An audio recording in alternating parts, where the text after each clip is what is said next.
দেখা হবে। এইটাই হইল মেইন কারণ আমাদের এখন বন্ডিংয়ের প্রবলেম।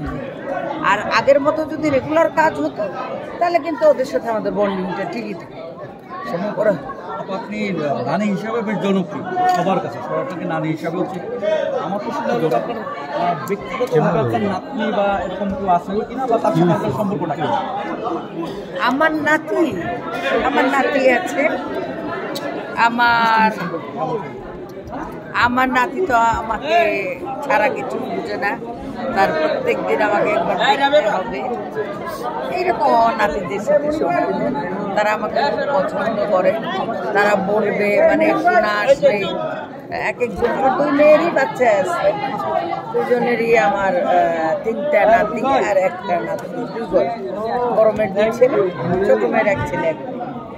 তো এরা আমাকে খুবই পছন্দ করে। কেন করে জানি মানে কাউর সাথে আপনার সাথে কথা বলতেছে, এখন যদি তারা কেউ একজন থাকতো আমার তাই না সরে দিত কথা বলবো এদিকে এদিকে এদিকে